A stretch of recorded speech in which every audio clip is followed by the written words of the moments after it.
Kings 19:35. 2 Kings 19 verse 35.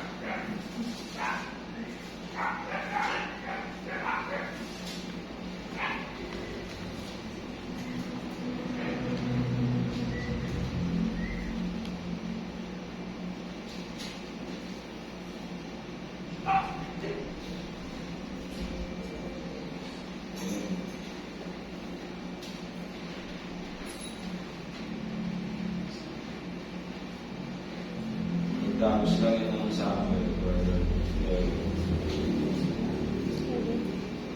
2 Kings 19:35.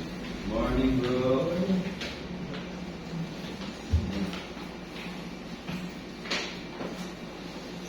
Okay.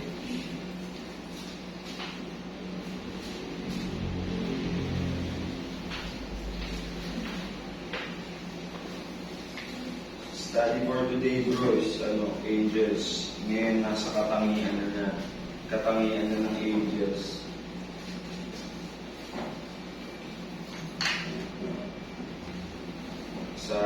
Buksan natin sa 2 Kings chapter 19, verse 35. Amen. Sabi dyan, and it came to pass that night that the angel of the Lord went out and smote in the camp of the Assyrians 180,000.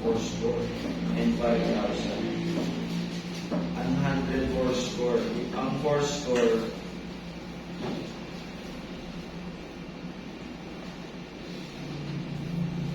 yun, di ba ba? Pag fourscore,